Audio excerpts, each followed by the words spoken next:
Hey everyone, so in this video we're going to be going over strings, dynamic arrays, dynamic strings, dynamic 2D arrays, and then we're going to finish with the basics of what a linked list is, and I also have a more advanced version of a linked list. I don't believe you're going to need it for Intro to C, but I thought I'd show it just in case some of you wanted to go push even further and see what a more advanced linked list might look like, and it's actually pretty good practice if you just look at it on your free time. But without any further delay, let's just start right away. So strings are typically a data type in many other languages, but in C, they don't exist. So we have to use something called a character array. And we know how arrays work in the past, right? They're just data types that are contiguous in memory. And if we know that they're contiguous in memory, we can use multiple characters one after another to spell out whole words, which we just call strings. So there's two ways of declaring and initializing strings. You have the string literal version, which uses double quotes, just like you have for example, in the printf statement, you pass it a string literal.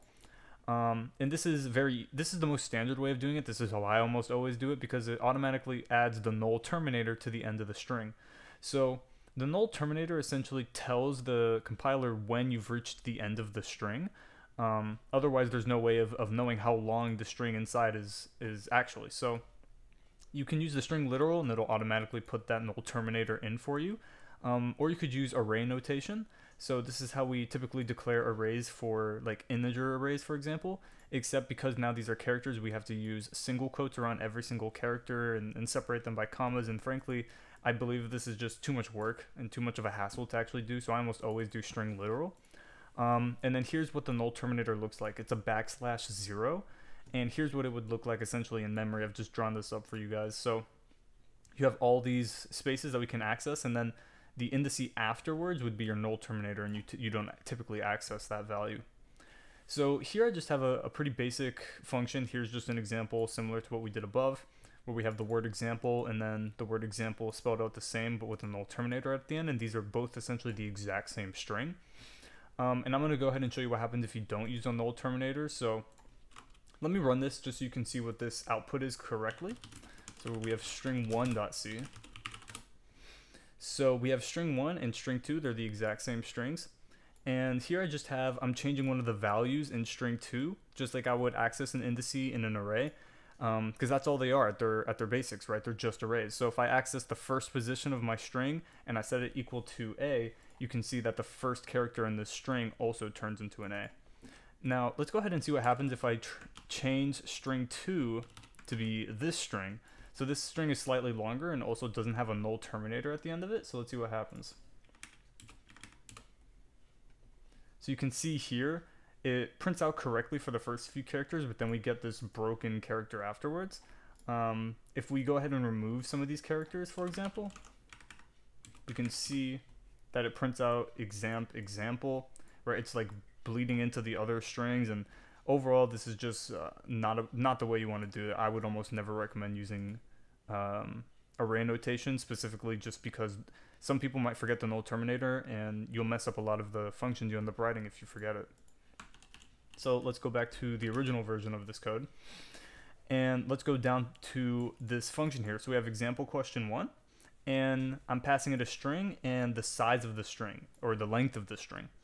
Now, this might look quite confusing, but let me just explain. So the size of the string will give you the array size in bytes, and dividing it by the respective data type will give you how many of those data types you have in your array. So let's say this was an integer array, and I did size of that array.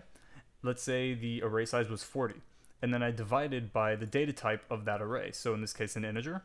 Then we would get that the array has 10 values, because if the array size is 40 and we divide by the size of the array type, so in this case integer, which is 4 bytes, then we would get out the respective 10 spaces in that array. And this is just a very similar way of doing it for strings. I always like to keep things unanimous between different data types. So even though characters are just one byte each, just for like the sake of continuity, I think it's better to just keep it the same. And then I'm passing string 3, which is this jumble of characters, just so I can show you that strings don't have to be like, uniform characters. They can be completely random. As long as they're on the ASCII character chart, then you should be able to use them within strings. So here I have example question 1. So what this does is it iterates throughout the entire string, and it just adds up all the ASCII characters of that string. So you can find out what the ASCII value of a character is by just using parentheses integer, which essentially just hard casts it to an integer and gets its raw value for you. So if I go back to the compiler here and let me run it one more time, you can see that we have example and that the length is 8. So I'm passing it the length, and then I'm doing length minus 1. So this length that I'm passing in includes the null terminator at the very end of the string. So that's why I'm doing -1 to chop off that remaining null terminator. So then I'm actually iterating throughout the characters that I actually care about. So here, right, you can see very clearly the 8 characters that are in this string. So you have exam, which is the first 4, and then PLE, which is 3, and then the null terminator, which is the final one, which is 8. So that's why we have to do -1. Then I have a command called string length, which is essentially the same thing as passing in the length, except it automatically removes the null terminator. So you can see that the output of doing string length here is 7 instead of 8. And then I have something underneath called incorrect length. So like I did in main, I can pass the length into a function by using size of string divided by the data type, or size of the data type divided by the data type at position whatever, so you get the raw data type value. And if you were to do this in a function, you don't end up actually getting the right answer, because size of string no longer is this array length anymore, right?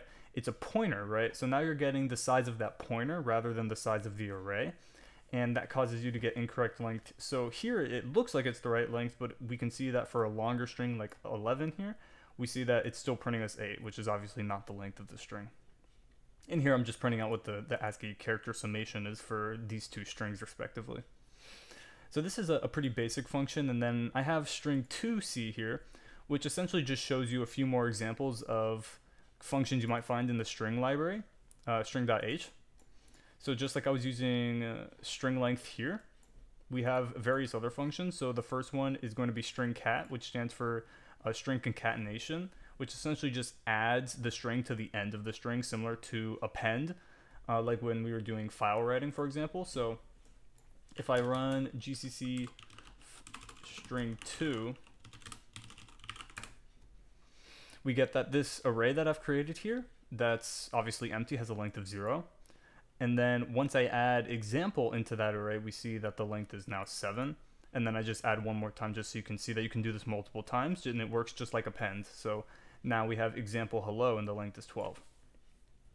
Now, something really important is how you determine if two strings are equal. So people like to think of strings as their own data type in C when they're really not. So essentially, most people might see this line and say, oh, well, apple is, or string 1 is apple and string 2 is also apple. So if I compare the two strings together, then they should print out that they're the same. But you can see, right, in this first iteration here that we see that they're not the same. And if you're a beginner and you're not quite familiar with how arrays work, this might seem confusing because obviously these two strings are the same. And this is because this is comparing the actual addresses of these strings. I've said this before in I believe the last video, but when you call the naked array name, so in this case string without any brackets, that's actually accessing the address of the variable rather than the variable itself. So it's comparing the address of string 1 to the address of string 2, which should never be the same. So if you want to actually compare two strings, you have to use something called the string compare function. And string compare returns 0 if the two strings are equal, or any other number essentially if they're not equal. So there's multiple ways you can do this. You can do not string compare string 1 and string 2, or you can do something like string compare of string 1 and string 2. If that equals 0, you can do that. And then that's how you accurately compare whether or not two strings are the same. And you can see here that they're actually printing the same. And if I change apple to have an additional P in it, you can see that they print that they're not the same. So before we go on to how to make a dynamic string, we have to learn how to make a dynamic array. So I introduced you guys to the very basics of memory allocation in the last video, but I wanted to make essentially a slight modification to that just so I can show you guys how you would make a dynamic array, because strings at their core are just arrays, right? So if we want to know how to make a dynamic string, we should also learn how to make a dynamic array. So if I go ahead and run this dynamic array,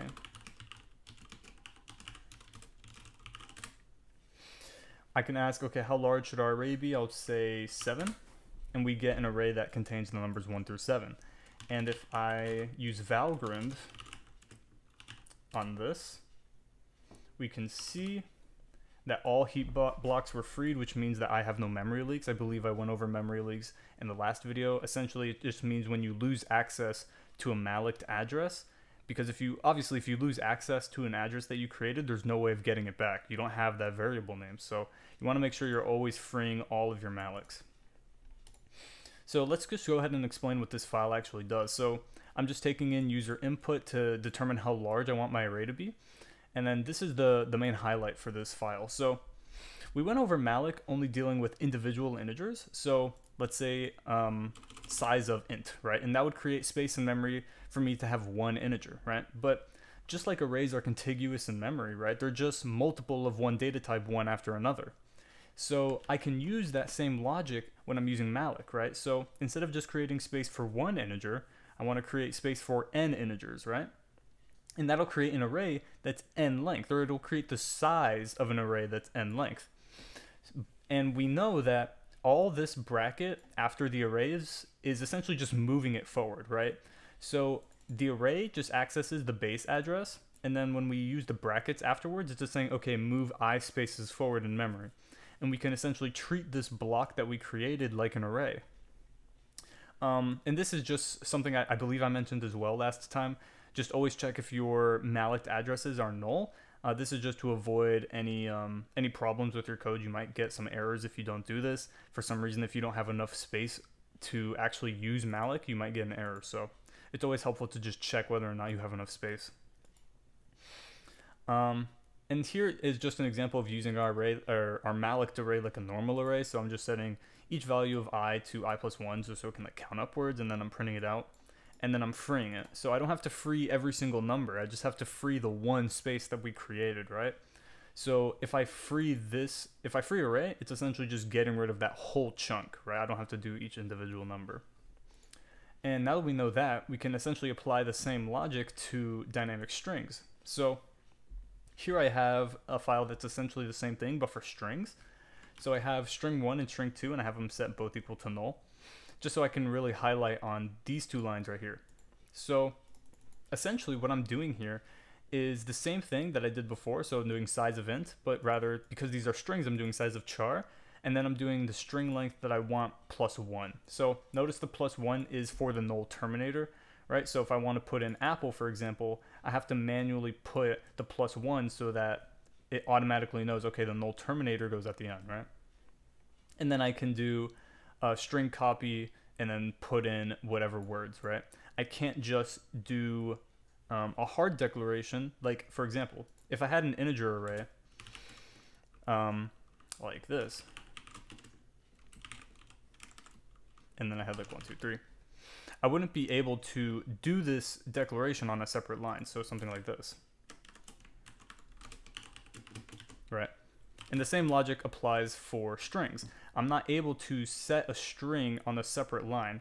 So if you want to copy in a string to the value that you've already created into that memory address, you use something called string copy, which is obviously located in the string library.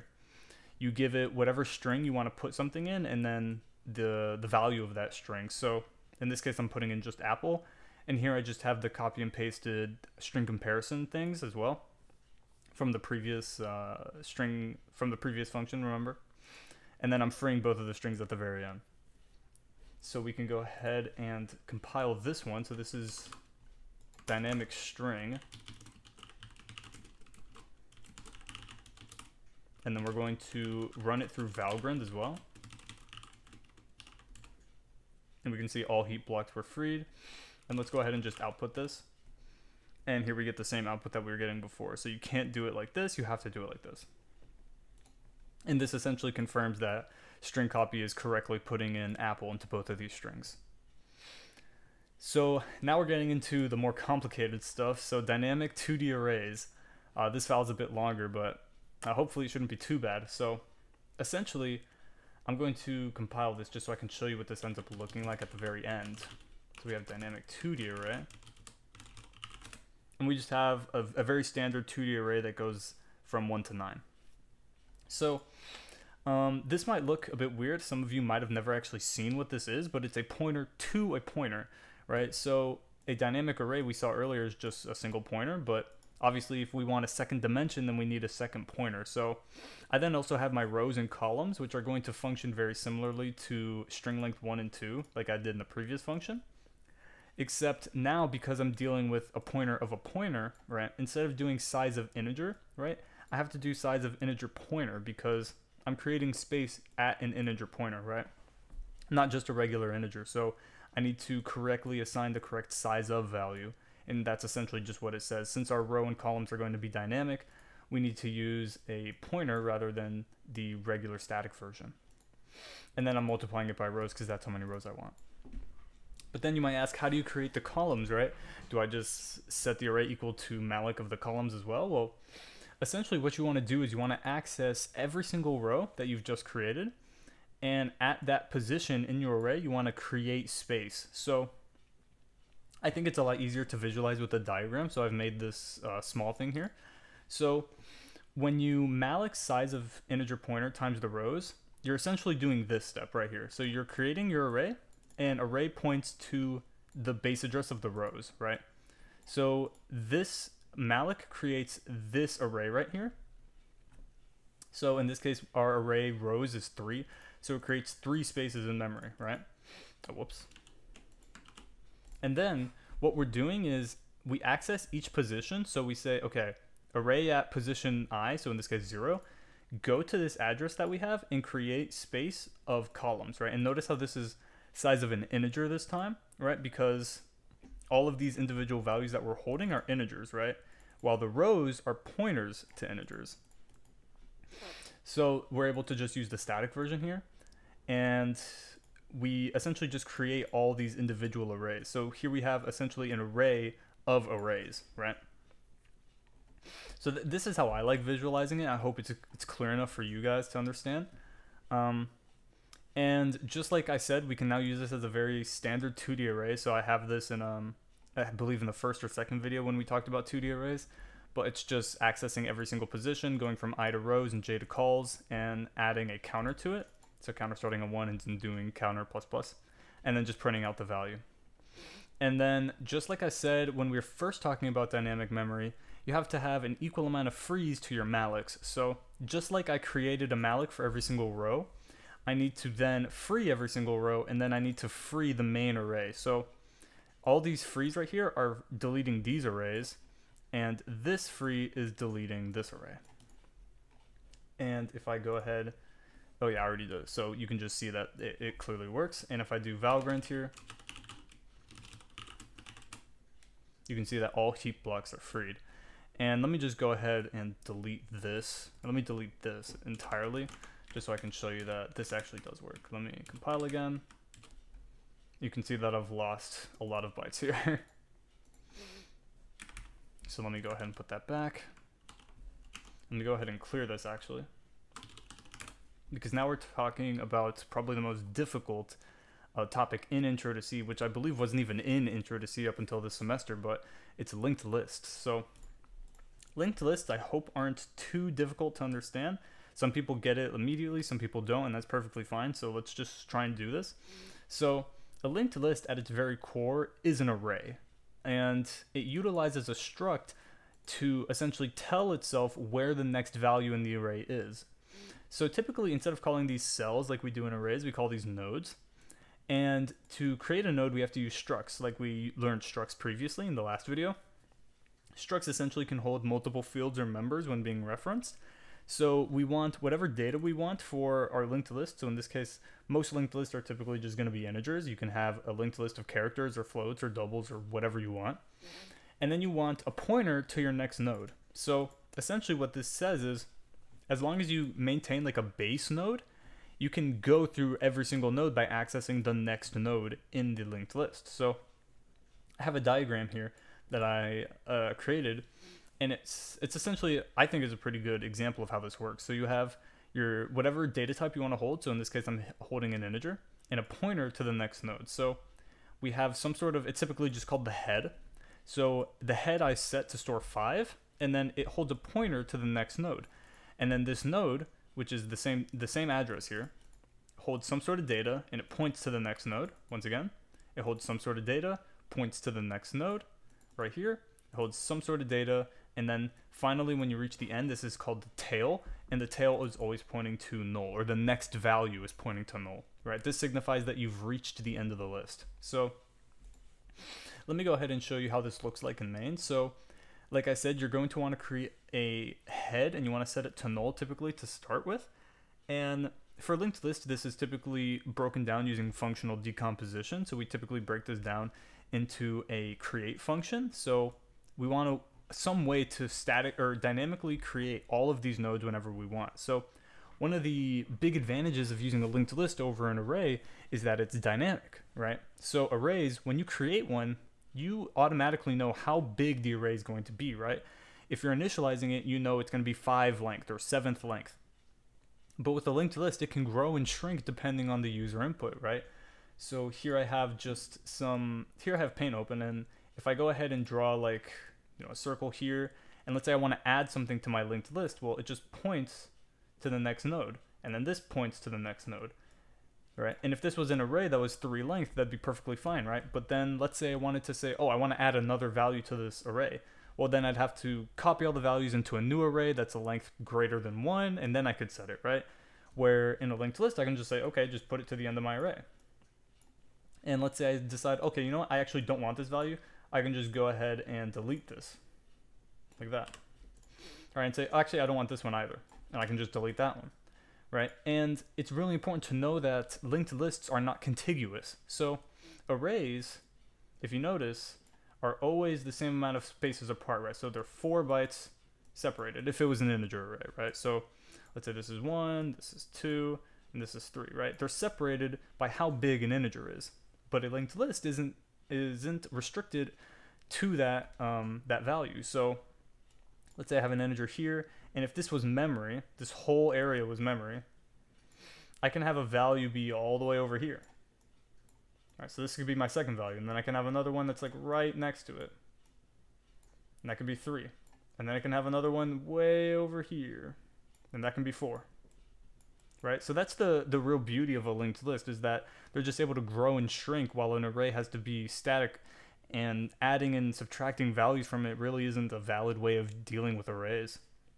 So this is the main application for linked list, is just being able to essentially grow them dynamically.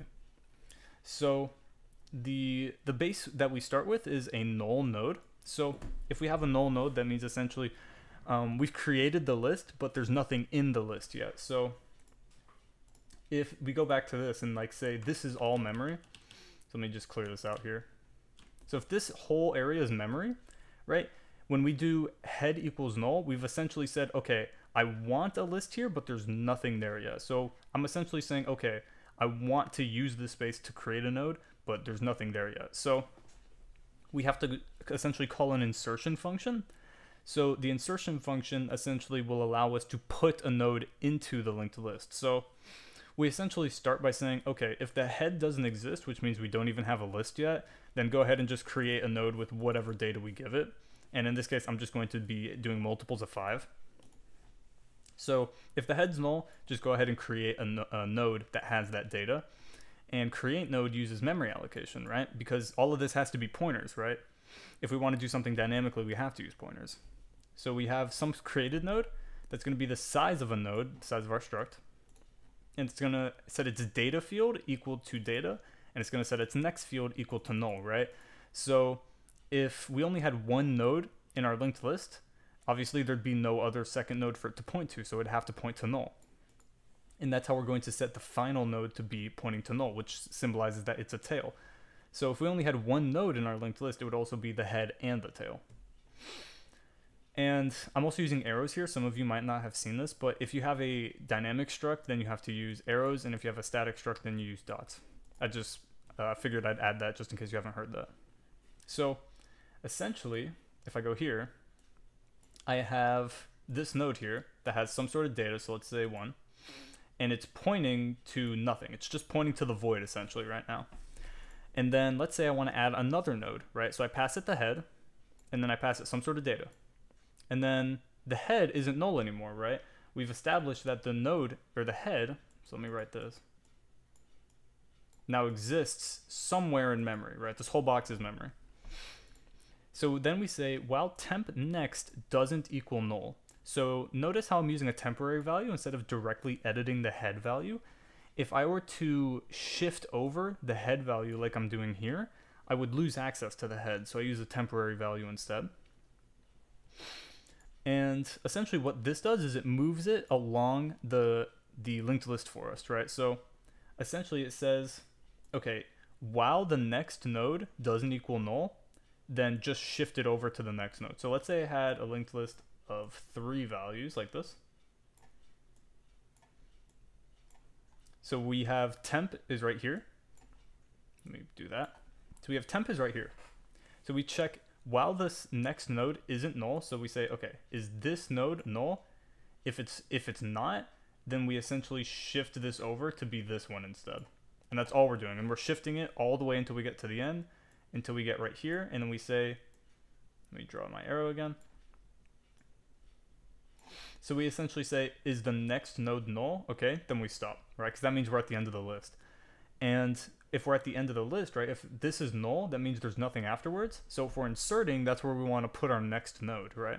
So then we say temp next equals create node, or create node with whatever data we passed it. And then we can just return the head because the head isn't being modified, right? The temp value is essentially adding it to our head for us, or at the end of the heads list, I guess. So that's how we're inserting it. And then we're also just resetting head back to be head insert, or the return value of head insert.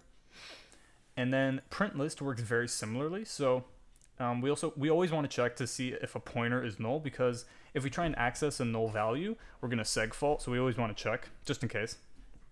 And then if head doesn't equal null, we're just going to print out the data at the head and then shift it over. You should probably use a, what's it called? A temporary value for this, but just for the sake of simplicity, I didn't.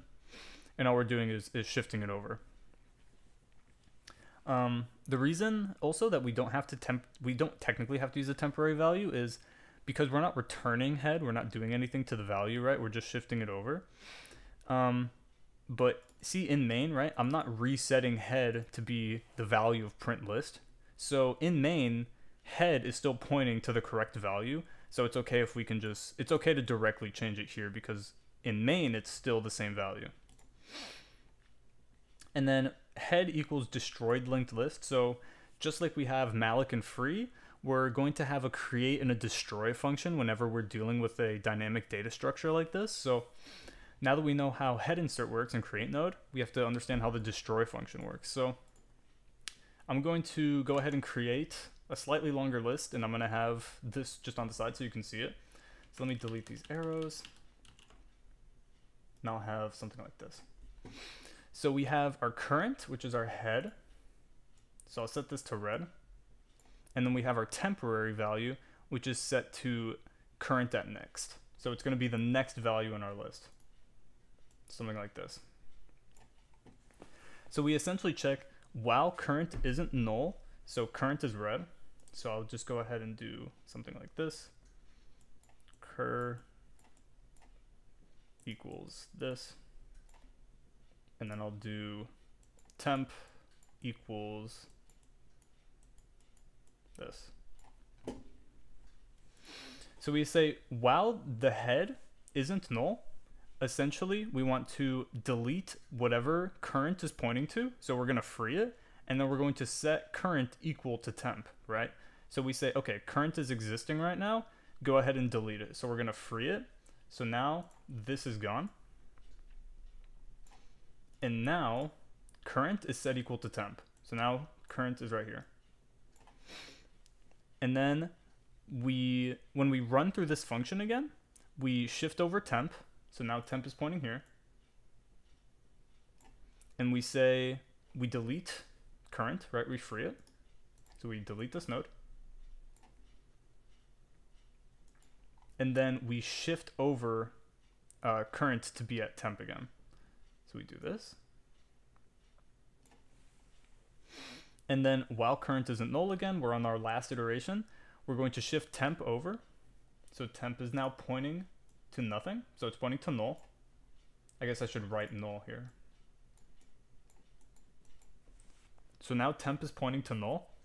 We're going to delete current. So now current has deleted the final node in our linked list. And then we shift current to be temp. So now current and temp are both pointing to null. And then we can just return null because both of the values that we created are both pointing to essentially nothing. And if we wanted to, we could just return current or return temp, but returning null is perfectly fine. And when we set head equal to destroyed linked list, we're essentially resetting the list back to be what it started at, which was null. So if I go ahead and compile this, I believe this is linked list basic.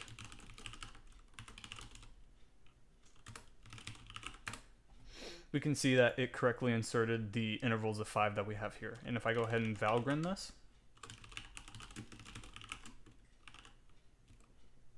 we can see that all the heap blocks were freed. So if I go ahead and, let me see, if I go ahead and just comment this out,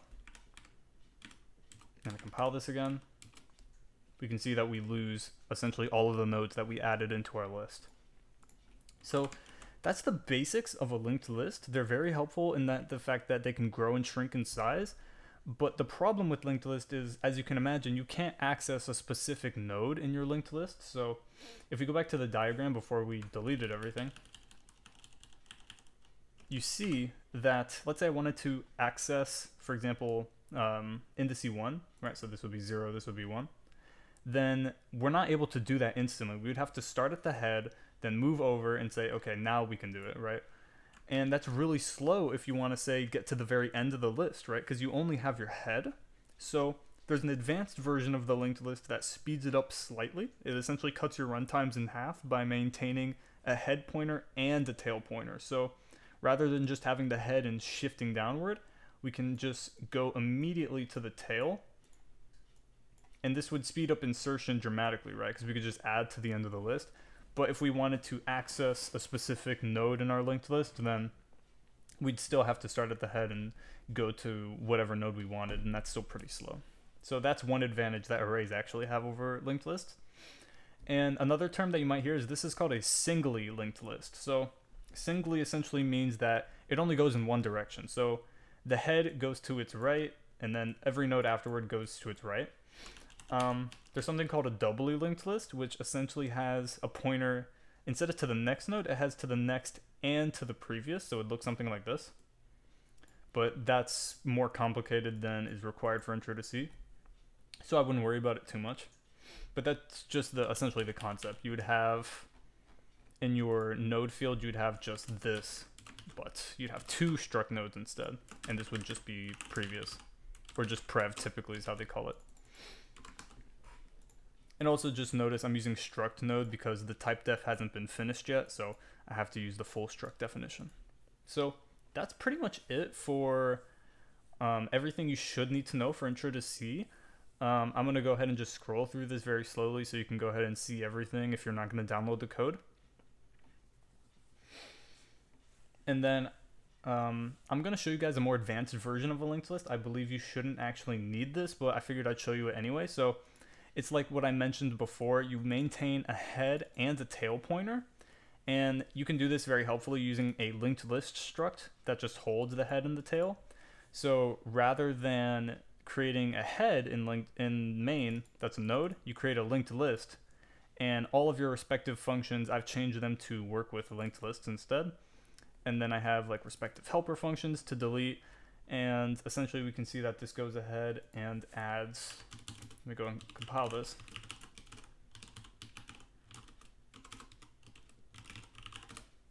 This just inserts the numbers 1 through 5 here. So it's very basic in what it does, but it's a lot faster in how it works because the tail insert, and here we're using a head insert, right? Because we start at the head and we go all the way to the tail, right?